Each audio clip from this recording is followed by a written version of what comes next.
Hello, I'm Alex from ScooterGiant.co.uk, and today I'm going to show you the Vespa GTS300, also known as the Vespa GTS300 IE Super.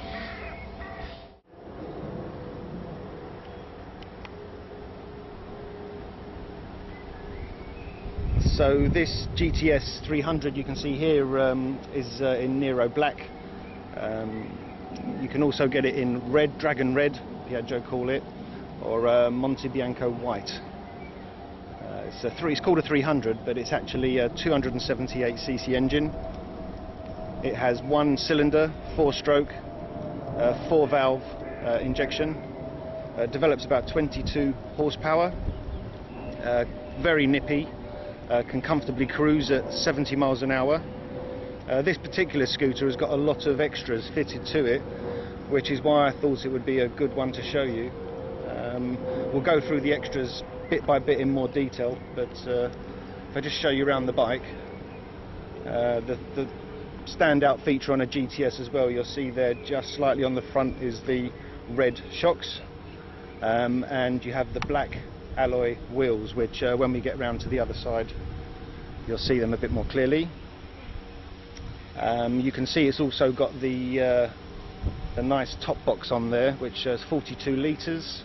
It's got a nice cushion on the back there, which does give better than average support for any pillion passenger. Very retro looking scooter. Here we have the Vespa instrument panel. The first thing you'll notice is it's black. And then the second thing you might notice when you look a bit more closely is that it's in kilometers per hour. So that's something that's kept the same as the Italians. If we look around at the buttons, we'll talk through those. Here on the left hand side we have your full beam control. The headlight is on all the time when you're riding anyway, but if you need to use the full beam you can use that button here. We have the indicators button there, the horn there, which is off at the moment, the engine cutout switch, and the electric starter button. So to start it up, hold the brake, press the button, straight away it starts, no problem at all. So now we'll have a quick look at the area just below the instrument panel. There's a couple of buttons and lights there which I think are worth explaining. First of all, you've got the button with the padlock, and if you press that, that actually unlocks the seat, so we'll have a look at that in a moment. Next to that button is something that just pops out, and very conveniently you can hang your bag of shopping or laptop bag or something like that, so there's some little extra carrying capacity there. Another button which you can't quite see is if you press the ignition. If you press the ignition, it actually opens up a glove box compartment at the front, so there's some storage there. The only other thing that I haven't explained to you is what this is. Now this is a flashing light, which is part of the Piaggio alarm that was fitted as extra. So as standard you actually get an immobiliser built in, but then as an optional extra, Piaggio also offer an alarm which has a siren and will go off if the bike is moved. But as standard you have an immobiliser, so to stop children jumping on and hot wiring it. So that's the front of the scooter. At the bottom is the mat. We'll look inside the storage under the seat now. Not quite big enough to store a full face helmet. So that is a little bit frustrating. You can have it will store an open face helmet, and Laser actually make a helmet called a Bebop, which retails for about 70 or 80 pounds. That will fit in there, but otherwise most won't. Spare tyre air and foam in an emergency puncture situation, and we've got the old rubbers there which were taken off the floor when the floor mat was fitted. Cap for the seat in the rain, a little rain cap there you can pull out.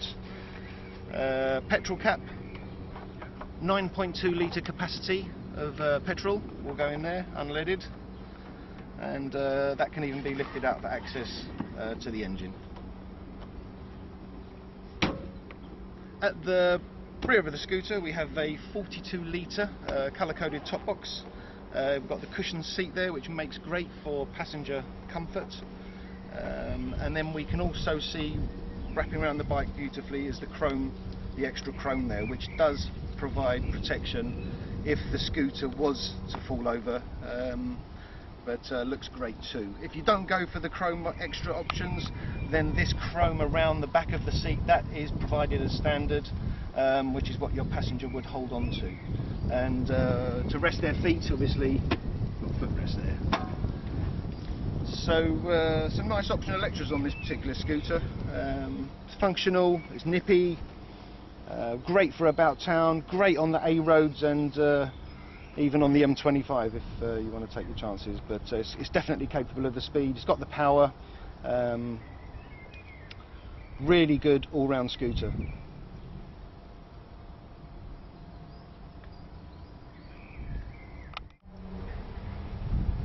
Looking at this Vespa from this side, just from the front working back, looking at a few other details on the bike.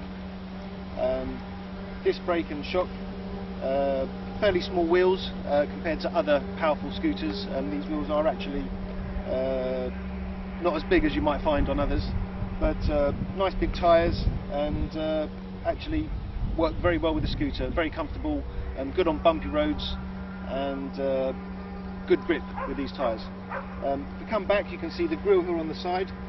This is where the hot air, where the hot air from the bike cools, and you can actually get a cover and keep that hot air in, so in the winter months. So working further back, the mat I mentioned before is just a rubber mat, recommended. The only other point really worth mentioning is this is where you would actually check your oil.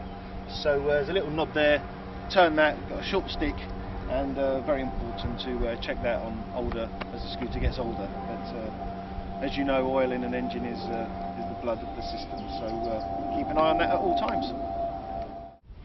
So let's go for a test ride.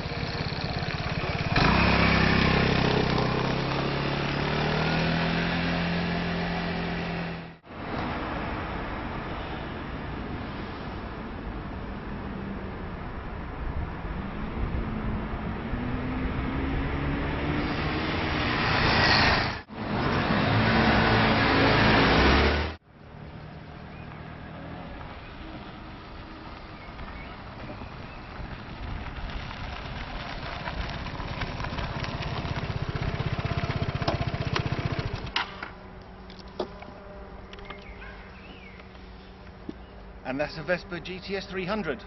Thanks for watching.